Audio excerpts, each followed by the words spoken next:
JNU परिवार, आज किस कार्यक्रम की मध्यस्थता करने वाले हमारे भाई रविंद्रनाथ महतो जी, हमारे बीच बैठे जेएनयू परिवार के जेएनयू छात्र संघ के अध्यक्ष बड़े भाई धनंजय जी और तमाम जेएनयू के छात्र छात्राएं और विशेषकर हमारे झारखंडी छात्र छात्राएं, सभी को हम झारखंडी जोहार करते हैं। जय हिंद, इनकलाबी जोहार। आज सबसे पहले चूंकि जेएनयू के संदर्भ में जो बातें हम लोग भी सुनते आए हैं, नो डाउट जब हम लोग भी अपने गांव के जिलों के राज्य के कॉलेजों में पढ़ते हैं तो वहाँ के छात्रों के एक तमन्ना होती है कि हमारा भी नामांकन जेएनयू में हो, क्योंकि काफ़ी कम दर में यहाँ से लोग पीएचडी करते हैं।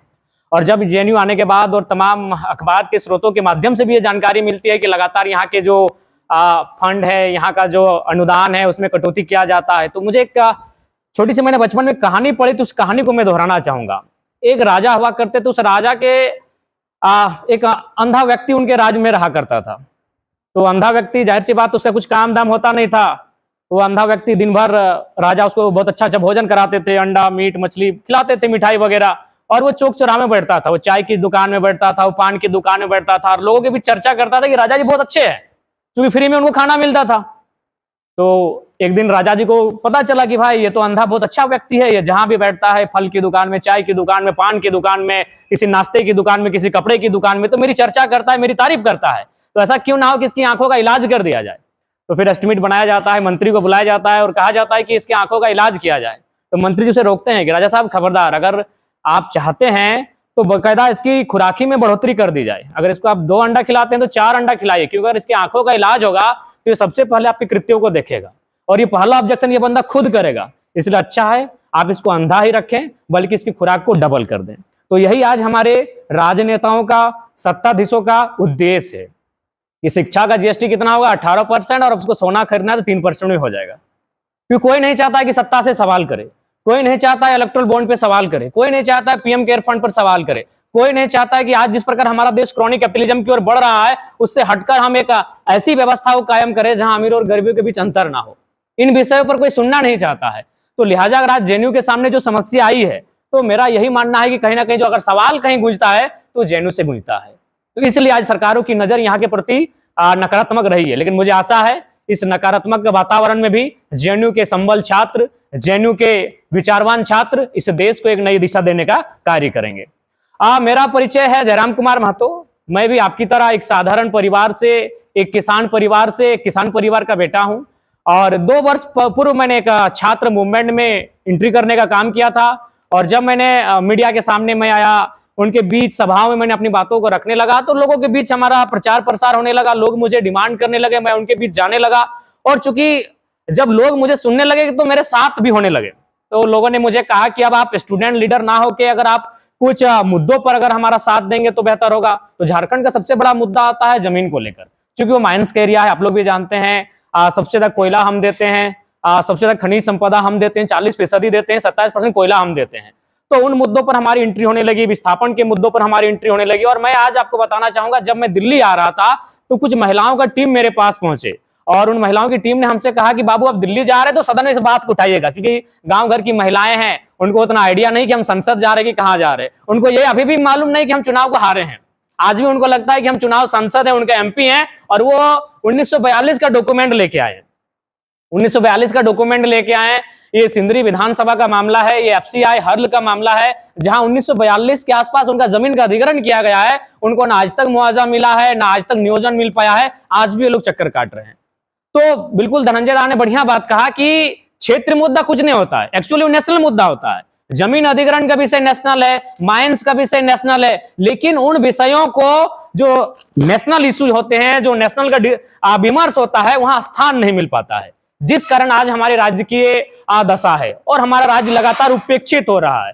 तो इसलिए आज जब हम लोग पॉलिटिक्स में आए, आप लोगों से सुनते होंगे कि मैंने कई दर्जन जूते घिस जाते हैं जब उनको एक पार्षद का चुनाव लड़ने का ऑफर मिलता है किसी पार्टी से। और आप विश्वास कीजिए, हम लोग फर्स्ट अटेम्प्ट में, अभी 1 साल नहीं हुआ, 18 जून आएगा तब हम लोग का 1 साल होगा कि हम लोगों ने घोषणा किया था चुनाव लड़ेंगे। यानी 1 साल के कम समय में हम लोग चुनाव लड़े और बाकायदा हम लोग 8 लाख वोट लेके आए।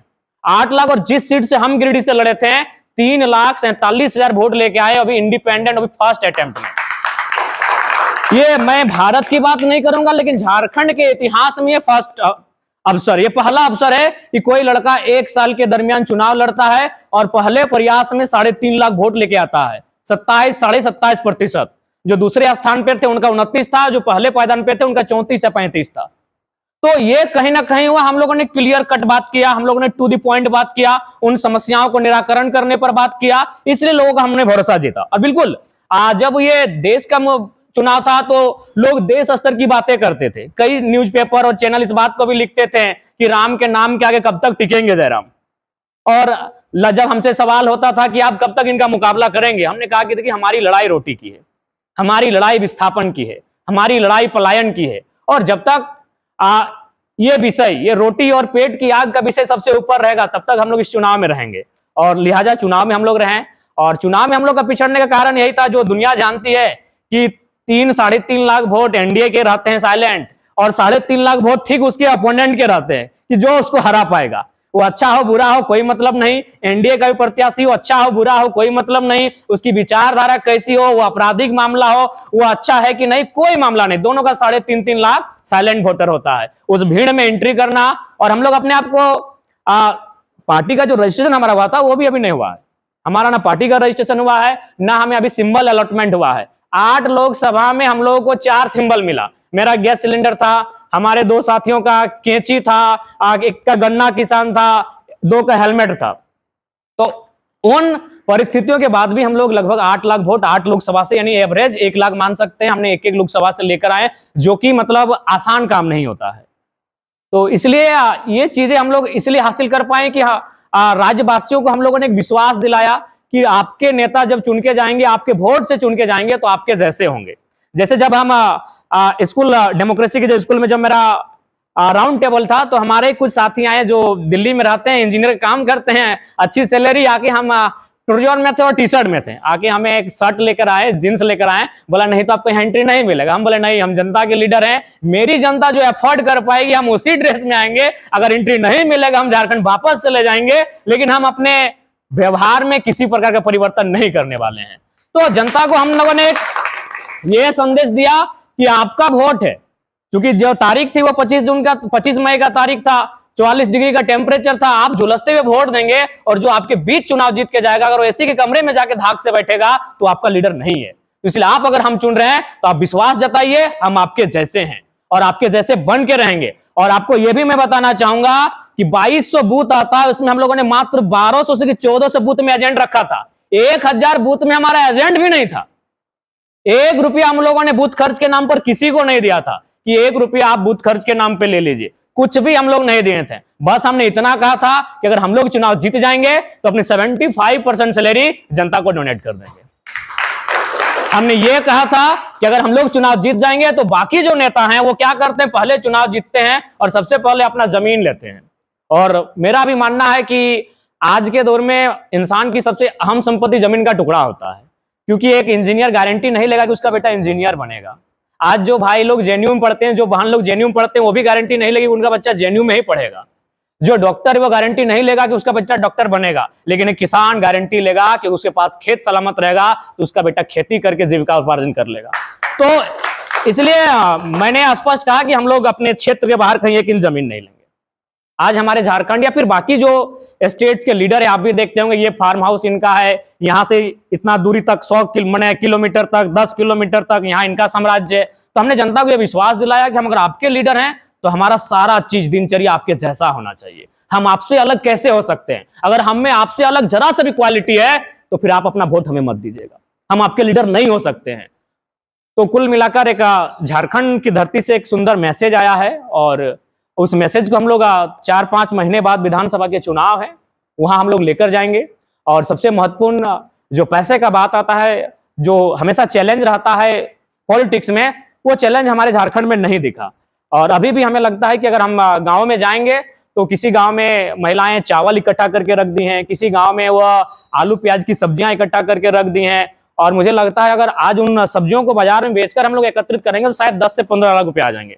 यानी विधानसभा की तैयारी हमारी अभी से हो चुकी है। तो सबसे महत्वपूर्ण चीज है कि आप जनता को विश्वास में कैसे लेते हैं, क्या आप उनके विश्वासों में ढल पाते हैं कि नहीं। और हम लोग पूरा 2 साल जो हम लोग का था, वो उनके विश्वासों को हमने जीतने का काम किया। आज हम लोग जब चुनाव था लगभग 4 बजे 5 बजे सुबह तक हम लोग सभाएं करते थे, 7 बजे उठ के फिर चले जाते थे, और मैंने हम लोग इस प्रकार से अपना स्ट्रगल किए कि जनता को लगा कि हाँ ये बच्चे झूठ नहीं कह रहे हैं, जो ये बच्चे हमारे बीच आए हैं ये बदलने वाले लोगों में से नहीं। और निसंदेह हमें जब हम लोग अपना ग्रोथ होने लगा तो दोनों राजनीतिक दलों ने हमें ऑफर किया, इंडिया गठबंधन ने भी और एनडीए गठबंधन ने भी, कि आप हमारी टिकट से ही लोकसभा का चुनाव लड़िए अगर आपको लड़ना ही है तो हम लोगों ने स्पष्ट कहा कि देखिए आप दिल्ली में बैठ के झारखंड को नहीं देख सकते हैं, आप दिल्ली में बैठकर हमारे झारखंड को नहीं देख सकते हैं, तो हम झारखंड की आइडेंटिटी के साथ आपके दिल्ली में प्रवेश करेंगे और दिल्ली में बैठकर आपसे सवाल करेंगे कि हमने 40% आपको खनिज दिया, बदले में आपने 40 मिनट का मीटिंग झारखंड के पीओ ने किया। तो आज इसीलिए उनको हम लोगों ने दरकिनार किया, उन राजनीतिक दलों को दरकिनार किया कि हम लोग जैसा भी होगा, क्योंकि हमारी जो ये राजनीति है वो चुनाव की हार जीत से ऊपर है, चुनाव की हार जीत से बियॉन्ड की हम लोग राजनीति करने जा रहे हैं। हम लोग जहां से छोड़ के जाएंगे हमारी आने वाली पीढ़ी उसको वहां से स्टार्ट करेगी। लेकिन आज अगर हम लोग अपने सिद्धांतों से समझौता करेंगे, आज अगर हम लोग अपने उद्देश्यों से समझौता करेंगे, तो फिर हमारी आने वाली पीढ़ी के पास जनता के बीच खड़ा होने का अवसर नहीं मिल पाएगा, वो जनता उन पर विश्वास नहीं कर पाएगी। तो हम लोगों ने प्राथमिकता दिया जनता के विश्वास को, हमने प्राथमिकता दिया कि जनता ने जो हम पर भरोसा जताया है वो जिंदा रहे। तो कुल मिलाकर ये लोकसभा का चुनाव काफी हम लोग के लिए एक सीखने के लायक रहा और झारखंड की राजनीति में एक बदलाव का संकेत भी देकर गया है, और हम लोग उम्मीद करते हैं कि विधानसभा का जब चुनाव होगा हम लोग बेहतर करेंगे। अब थोड़ा सा हम लोग बात करते हैं झारखंड के विषय में। देखिए झारखंड जो है उसके नाम में ही छुपा हुआ है कि झारखंड का असल अर्थ क्या है। झाड़ का मतलब होता है जंगल और खंड मतलब होता है जमीन। तो अगर हमारे राज्य को अगर देखा जाए और अगर हमारे राज्य को सुरक्षित किया जाए तो बस उसके नाम को सुरक्षित किया जाए, झाड़ यानी जंगलों को। अगर हमारे जंगल सुरक्षित हो जाएंगे, हमारे जंगलों का अवैध कटाई नहीं होगा, उद्योगपतियों के हाथों में हमारे जंगलों का बेचा नहीं जाएगा, तो हमारा झारखंड बहुत सुंदर है। और खंड यानी जमीन का टुकड़ा। मैंने बार बार कहा, क्योंकि हम लोग माइंस के एरिया से आते हैं तो जाहिर सी बात है योजनाएं परियोजनाएं वहां जाएंगी, सरकार की नीतियां वहां तक पहुंचेंगी। लेकिन हमने बार बार इस बात का दलील दिया कि जो भी अगर आप कोई योजना लेके आते हैं, अगर उस योजना के लिए आपको किसानों की जमीन लेनी पड़ती है तो आप कम से कम एक बेहतर पॉलिसी बना के जाइए, एक बेहतर विस्थापन की नीति बना के जाइए। अब बताइए 1942 में विस्थापित हुए आज तक उनको न्याय नहीं मिला है, 1958 में विस्थापित हुए उनको आज तक न्याय नहीं मिला है। तो फिर हमें तो कभी कभी सवाल मतलब मन में एक सवाल आता है कि वास्तव में ये लोकतांत्रिक देश है कि नहीं है, या फिर जो भगत सिंह चिंता जताते थे कि हम आजादी तो अंग्रेजों से छीन लेंगे लेकिन ये आजादी भारत देश के ही 10% भूरों के हाथों में लटक के रह जाएगी। आज वो उनका जो विचार था, उनकी जो सोच थी, आज चरितार्थ हो रही है। आज 1942 का अगर मामला अटका हुआ है, आज हम लोग अपनी जमीन देने के बाद भी, हमारा गांव का गांव उजड़ने के बाद भी आज अगर हम लोग न्याय के लिए दर बदर ठोकरे खा रहे हैं तो कहीं ना कहीं एक सवाल होता है। तो इसलिए आज हम लोगों ने यह दलील दिया पूरे राज्य के सामने जाकर कि यदि हमारी जमीन किसी माइंस के लिए ली जाती है, किसी नए उद्योग के लिए ली जाती है, तो वहां एक बेहतर विस्थापन नीति बने। और पहला ये हो प्रयास कि अगर उद्योग की स्थापना हो तो ऐसे जगहों पर हो जहां फसलें ना उगाई जाती हो। अभी एक बड़का गांव क्षेत्र आता है, वहां देखिए लगभग 2 साल से अडानी प्राइवेट लिमिटेड कंपनी जो है वो कोयला खनन के लिए बहुत उत्सुक है, और लोग लगातार 2 साल से उन्हीं खेतों पर धरना देकर बैठे हैं। लेकिन किसी न्यूज में नहीं, किसी चैनल में नहीं, यहाँ सीमा मैडम आ जाती है कहां से तो वो नेशनल न्यूज बन जाता है। लेकिन आज 2 साल से अपने खेतों पर बैठे हैं, ये बोलकर बैठे हैं कि इस खेत से हम लोग 4 प्रकार की फसल उगाते हैं, धान उगाते हैं, गेहूं उगाते हैं, गन्ना उगाते हैं और सब्जियां उगाते हैं। लेकिन आज उसको कहीं 3000 रुपए प्रति डिसमिल आ रहा है, कहीं 4000 रुपए प्रति डिसमिल आ रहा है, यानी मामूली दर में उन जमीनों का अधिग्रहण किया जा रहा है। वे लोग आज 2 वर्षों से धरने पर बैठे हैं। वहां अगर परिवार का एक न एक सदस्य उस धरने पर आज 2 सालों से बैठा है। अगर कोई घर खाने के लिए जाता है तो ड्यूटी में दूसरा सदस्य आके बैठता है, और वहां का माहौल एक ऐसा कर्फ्यू लगा है जैसे मानो आप तालिबान में प्रवेश किए हो। पुलिस का इस प्रकार से चौकसी है, चौकन्ने है, मानो आप तालिबान में प्रवेश किए हो। तो मेरे कहने का मतलब है कि जमीनें हमारी हैं। सबसे पहला बात जो भूमि अधिग्रहण का कानून, चूंकि एक बेहतरीन मीडिया मैंने हाल ही फिलहाल का घटना है, एक नक्सली का इंटरव्यू किया था। जैसे आप कहते हैं कि जेएनयू को लोग नकारात्मक दृष्टिकोण से देखते हैं, तो हम भी, हमारे जो झारखंड को है, लोग अगर कोई विरोध की आवाज गूंजे, अगर जल जमीन जंगल की बात करें तो उसे नक्सली कहा जाता है। तो एक नक्सली का इंटरव्यू लिया गया था, उसने स्पष्ट कहा कि अगर झारखंड की समस्या का समाधान करना है तो 50% समस्या का समाधान केवल भूमि अधिग्रहण कानून से हो जाएगा। 50% जो समस्याएं हैं वो केवल और केवल भूमि अधिग्रहण कानून को आप सुदृढ़ कर दीजिए, मजबूत कर दीजिए, झारखंड की आधी समस्याएं खत्म हो जाएगी। तो इसलिए हम चाहते हैं, चूंकि जिस आवाज को हम लोग सदन में रखना चाहते थे, हम लोग चुनाव जीत नहीं पाए, अतः सदन में तो नहीं रख पाएंगे, लेकिन हम जेएनयू परिसर में हैं, जेएनयू के छात्र परिवार के बीच में हैं, माननीय अध्यक्ष के बीच हम उपस्थित हैं। जब जेएनयू में कभी कोई विमर्श हो, कभी विचार मंथन चिंतन का कोई कार्यक्रम हो, हम चाहेंगे कि झारखंड के मुद्दों को भी आप चर्चा करें। बेशक सदन में हमारी आवाज कोई ना बने, हम चाहेंगे जेएनयू के परिसर में हमारी आवाज को रखी जाए, हमारी आवाज को सुनी जाए, हमारी विचारों पर चिंतन मंथन किया जाए, हमारे मुद्दों पर चिंतन मंथन किया जाए। ये हम जेएनयू परिवार से अपेक्षा रखते हैं। तो कुल मिलाकर ये झारखंड की समस्याएं हैं और उन समस्याओं को लेकर लगातार हम लोग संघर्ष कर रहे हैं और संघर्ष करते करते आज कई पीढ़ी बीत चुके हैं। आज हमारे दादाजी अपने नेक्स्ट पीढ़ी को विरासत में आंदोलन देकर गए हैं, वो पीढ़ी हमें विरासत में आंदोलन देके जा रही है। ये झारखंड की परिस्थितियां हैं। तो इसलिए इसका समाधान निसंदेह उस सदन में है, उस सदन में जो लोग बैठे हैं उनके कलम में है, लेकिन उनकी चाहत क्या है, वो चाहते क्या है। अगर उनमें सामाजिक न्याय है, अगर उनमें सामाजिक समरसता है, तो मुझे लगता है इस समस्या का समाधान करने में पल भर की देरी नहीं लगेगी। लेकिन वे लोग चाहते हैं कि लोग हास्य में रहें, उनकी जय जयकार करें, उनका जिंदाबाद मुर्दाबाद करें, तो शायद ये प्रयास भी ना करें, नहीं तो आज 70 साल नहीं बीत जाते। इसलिए मैं आपको एक ताज्जुब की बात बताना चाहूंगा। आज सेव की बात कही जाए तो सेव आपका कश्मीर में मिलता है, लेकिन जब कश्मीर का सेव हमारे झारखंड में जाता है तो ऑटोमेटिकली रेट में अंतर आता है। अगर कश्मीर का सेव आपके दिल्ली में भी आएगा तो रेट में अंतर आएगा। ठीक उसी प्रकार दक्षिण भारत में आपका नारियल पाया जाता है, जो रेट दक्षिण भारत के नारियल का दक्षिण भारत में, वो रेट दिल्ली में नहीं है, लेकिन हमारा कोयला का रेट पूरे ऑल ओवर इंडिया में एक ही। अब क्यों है मुझे आइडिया नहीं। यानी हमारे राज्य के साथ इस प्रकार का शोषण दोहन है, जिस व्यथा को हम लोग सदन में रखना चाहते थे, इसलिए लोकसभा का चुनाव लड़े थे। लेकिन अवसर इस बार नहीं मिला है। जब अवसर मिलेगा अपनी राज्य की व्यथा को वहां तक जरूर पहुंचाएंगे और उसका समाधान लेके आएंगे। आज हम लोग लगभग 27% कोयला अकेले देते हैं। प्रमुख 8 यूनिट हैं कोयला के, शायद 2 सब्सिडी टाइप के हैं। प्रमुख 8 यूनिट हैं कोयला के, जैसे जानकारी है, बीच का मैं अध्ययन नहीं किया हूं। उनमें 4 यूनिट हमारे झारखंड में है, लेकिन कोल इंडिया के हेडक्वार्टर कलकत्ता में है। हमें कलकत्ता से कोई आपत्ति नहीं है, न कलकत्ता के लोगों से है। मेरा यह तर्क है कि जमीन हमारी गई, एक नहीं, एक कोयला की परियोजना में 100 गांव उजाड़े और गांव के अंदर से आग निकलती है। उस आग के बाद न जाने कई प्रकार के ऐसे गैसेस निकलते हैं जिससे हमें महामारियों के रूप में सामना करना पड़ता है। हम गांव से बेदखल हो गए, अपनी जमीन से बेदखल हो गए, हम अपने पूर्वजों की संपत्ति धान और गेहूं से बेदखल हो गए। तो मेरा मानना है, जब बेदखल हमारा हुआ है, उस जमीन के नीचे कत्लेआम हमारा हुआ है, तो अगर कोल इंडिया का हेडक्वार्टर कलकत्ता न हो कि हमारे झारखंड के धनबाद बोकारो में होता, तो हमारी समस्याओं का समाधान त्वरित होता, हम समस्याओं का समाधान लेके वहां पहुंचते। तो मतलब कह सकते हैं झारखंड यही नहीं। और चूंकि हम लोग मान के चलिए कि स्टूडेंट है, तो हो सके आपके बीच जब हम इन बातों को रख रहे हैं तो आपको भी लगेगा कि हम केवल सुना रहे हैं। जी नहीं, हमारी कुछ दिन पूर्व बात एक नागपुर में कार्यरत डायरेक्टर से हो रही थी, जो खनन के डायरेक्टर है। उन्होंने भी इसी बात का तर्क दिया कि पता नहीं यार झारखंड के साथ ऐसा क्यों होता है। हम लोग महाराष्ट्र में WCL वेस्टर्न कोलफील्ड लिमिटेड के तहत 75 लोगों को नौकरी देने का काम किया, फिर उनका जमीन अधिग्रहण किए। लेकिन हमारे यहाँ पहले जमीन माने ताकत से लिया जाता है, जैसे ईस्ट इंडिया कंपनी का शासन था। झारखंड में आप उसी शासन को देख सकते हैं, अगर आप करीब से देखना चाहते हैं तो। प्रशासन की टीम आएगी। मैंने तो कई अवसरों पर कभी धरना में मैं गया तो वहां मैंने बाकायदा SP से सवाल भी किया कि सर मुझे आपके कृत्य को देखकर कभी कभी ऐसा प्रतीत होता है कि हम लोग ईस्ट इंडिया कंपनी के शासन में ही है। मैंने ये पूछा कि हम कंपनी से अपना आंदोलन करने आए हैं, हम कंपनी से अपनी मांग रखने आए हैं, तो आप चारों तरफ घेर के हमें खड़े हैं, लाठी लेकर खड़े हैं कि अगर हम लोग कुछ करेंगे तो लाठी चार्ज करेंगे। क्यों? तो उन्होंने कहा कि कंपनियां हमें टैक्स देती है। तो हमने एक सवाल किया, हमारा किसान का खेत भी तो टैक्स देता है, अगर हमारे खेतों में हाथी आता है आप कभी घेर के खड़े नहीं होते हैं, तो इसका क्या अर्थ है, जरा बताइए। उनके पास कोई उत्तर नहीं था। उन्होंने कहा कि नहीं, जो कंपनियां प्रोडक्शन करती हैं, आप कंपनियों में तालाबंदी करने के लिए आए हैं, आप कंपनियों में घेराबंदी करने के लिए आए हैं, तो भैया उससे क्या होता, काम ठप होगा और बड़ा नुकसान होगा राजस्व का। ये कंपनियां टैक्स देती हैं जिससे देश चलता है। तो हमने एक मामूली सवाल किया कि हमारा खेत भी टैक्स देता है, हम भी मालगुजारी कटाते हैं, रसीद कटाते हैं, तो जब मेरे खेत में कोई जंगली सुअर आ जाता है, मेरे खेत में जब कोई जंगली हाथी आ जाता है, तब SP साहब आप कहे नहीं आते पुलिस का दल बल लेके, तो हम कैसे मानेंगे ये गांधी का देश है भैया।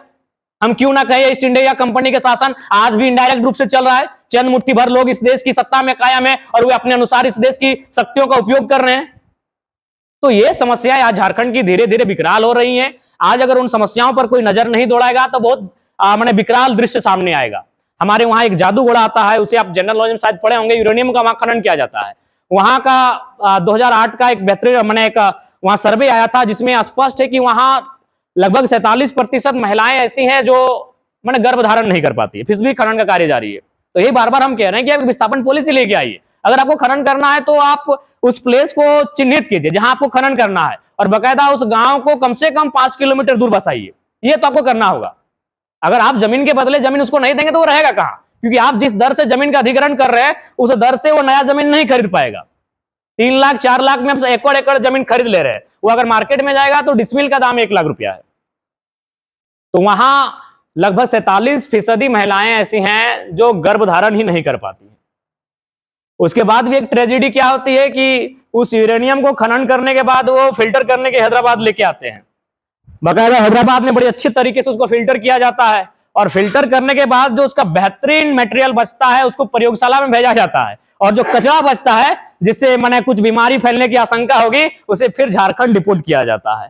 तो ये एक ऐसा नहीं हुआ कि हमने केला दिल्ली में खरीदा, उस केले को लेकर मैंने चले गए नोएडा, नोएडा में बैठ के केले को खाएं और फिर रिटर्न छिलके को दिल्ली को सौंपने आए हैं। कितना हास्यपाद है।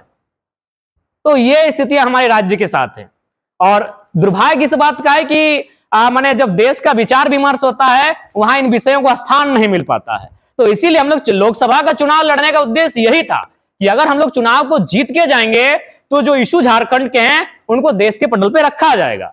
जो देश का विचार विमर्श का थिंक टैंक बैठेगा वहां अपनी बातों को हम लोग पहुंचा सकें। और पता नहीं दुर्भाग्य कहिए या फिर क्या कारण है कि आज भी जो हमारे झारखंड से उठकर जो लीडर आते हैं बोल्डली उन बातों को रख नहीं पाते हैं।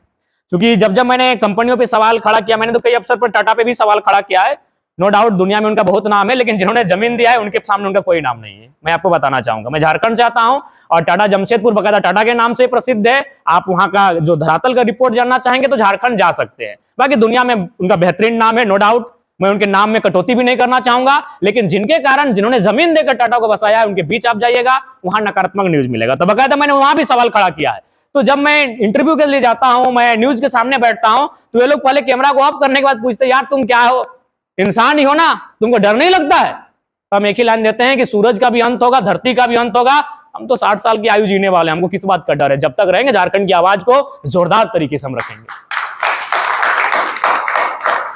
कई अवसरों पर न्यूज वाले मुझे खुद कहते हैं, कैमरे को ऑफ करके कहते हैं कि तुम्हें डर नहीं लगता है, तुम डायरेक्ट अटैक करते हो।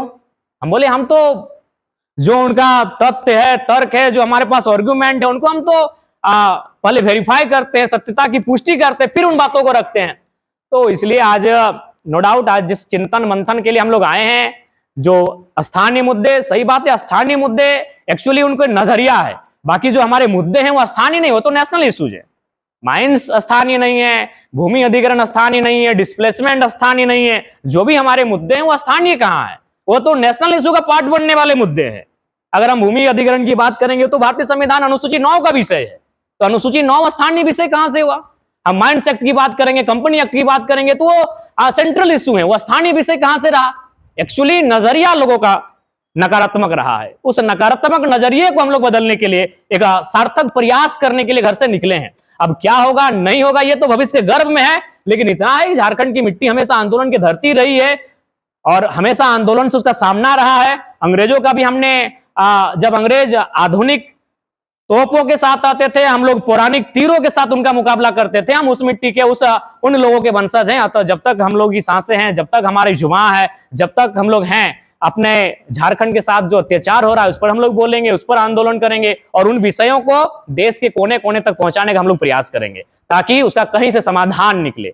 आज एक राइटर है, उनका नाम है ज्योतिलाल महतो, जो पुरुलिया से संबंधित है। उन्होंने एक बड़ी मार्मिक लाइन लिखी अपने एक किताब में, झारखंड के विस्थापितों का दर्द, कि हम लड़ते लड़ते अशांत हो चुके हैं, कि हम लड़ते लड़ते अशांत हो चुके हैं, अब हमें छोड़ दिया जाए। ये लाइन वो कह रहे हैं उन तमाम उद्यमियों से, ये लाइन उनसे कह रहे हैं कि जो सत्ता के गलियारों में रह के हमारा दोहन करते हैं। बड़ा मार्मिक लाइन लिखा है कि हम लड़ते लड़ते, हम 150 सालों से 2 सालों से लड़ रहे हैं और लड़ते लड़ते हम थक चुके हैं, अब हमें शांत रहने दिया जाए। हमें दामोदर की नदियों के किनारे, हमें स्वर्ण रेखा नदियों के किनारे शांत रहने दिया जाए। हम अपने खेतों के सहारे, खेत खलिहानों के सहारे, इन बहते हुए नदी के धारों के साथ जीना चाहते हैं। अब हमें शांत रहने दिया जाए, हम अब लड़ना नहीं चाहते। ये परिस्थितियां हैं हमारी।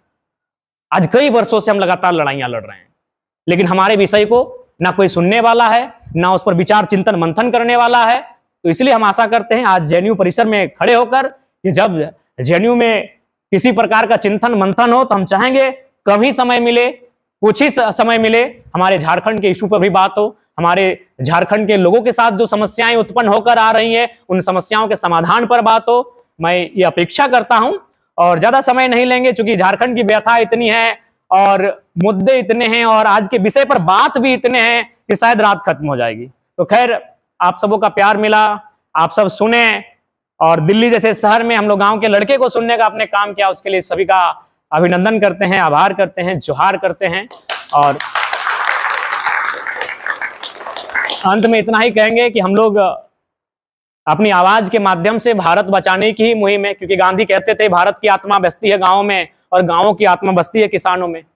हम तो किसानों की बात करने निकले हैं। हमने कभी उद्योग का विरोध नहीं किया, हमने कहा उद्योग सिस्टमेटिक लगे, क्योंकि हर कोई उद्यमी नहीं हो सकता लेकिन हर कोई किसान हो सकता है, हर कोई अनाज उत्पादन कर सकता है, हर कोई अनाज, हर किसी का पेट अनाज से ही भरता है। इसीलिए मैंने प्रथम स्थान पर किसानों को ही रखा है। इसीलिए मैंने पहला जो अपने आवाज बुलंद किया है वो किसान के खेत और खलिहान को लेकर किया है। और ये मेरी आवाज नहीं, ये आवाज तो देश के 5वें प्रधानमंत्री माननीय चौधरी चरण सिंह की थी, जो कहा करते थे कि किसानों एक नजर रखना लाल किला के मचान पे और दूसरी नजर रखना खेत खलिहान पे। तो हम तो उन्हीं विचारधारा को लेकर आगे बढ़े, उसी विचार को आत्मसात करके आगे बढ़े हैं और हम तो सामाजिक न्याय की बात करने वाले युवा हैं। हम चाहते हैं ये भगत सिंह के सपनों का भारत बने, जो जेल डायरी में लिख के जाते हैं कि इस देश में कोई व्यक्ति इतना अमीर ना हो कि वो दूसरे व्यक्ति को खरीद ले और कोई व्यक्ति इतना गरीब भी ना हो कि उसे अपने आप को बेचना पड़े। आज भारत के हालात क्या है ये आपसे नहीं छुपा है। आप सुधारती हैं, आप विद्यार्थी हैं, आप इस देश के भविष्य हैं, आप प्रबुद्ध लोग हैं, आप यहाँ जितने छात्र बैठे हैं इस देश के भविष्य हैं। आपसे ये बात छुपा नहीं है। आज देश की क्या स्थिति है, आज व्यक्ति के पास ये हालात उत्पन्न हो गए हैं कि उसे अपने आप को बेचना पड़ रहा है। कहने का तात्पर्य एक अपने आप को अपने आने वाली पीढ़ी की खुशियों को प्राप्त करने के लिए बंधुआ मजदूर बना के रखना पड़ रहा है। ये परिस्थितियां हैं। तो आज भगत सिंह ने जो 100 साल पहले जो चिंताएं जताई थी, जो 1920, 25, 1930 के दौर में, आज 2024 में भी वो चिंताएं सत्य हो रही हैं। आज उनकी एक एक चिंता सत्य हो रही है। तो इनका समाधान केवल हमारे भाषणों में नहीं है, इनका समाधान केवल हमारे संगोष्ठियों में नहीं है, इनका समाधान धरातल पर है। जब हमारे जैसे नौजवान राजनीति में आएंगे, क्योंकि भारत एक लोकतांत्रिक देश है। मैंने बार बार अपने संबोधन में भी अपने जनता को एक ही चीज कहा है कि इस देश में कानून इंजीनियर नहीं बनाते हैं, इस देश में कानून डॉक्टर नहीं बनाते हैं, इस देश में कानून प्रोफेसर नहीं बनाते हैं। इस देश में कानून दो ही जगह बनते हैं, या तो आपके संसद में या तो विधानमंडल में। वहां आपको जाना होगा। जब वहां सैद्धांतिक राजनीति करने वाले युवा बैठेंगे, उन चिंतन शिविरों का हिस्सा बनेंगे, इस देश में बदलाव जरूर आएगा। लेकिन सवाल यह भी होता है कि जब वो युवा जो आज आक्रोशित है, जो आज कुंठित है, जो आज इस बात को चाहता है कि बदलाव हो, जब वो राजनीति के गलियारों में कदम रखेगा, अपने आप को उन विचारधाराओं के साथ टिका के रख पाता है कि नहीं, यह चुनौती है।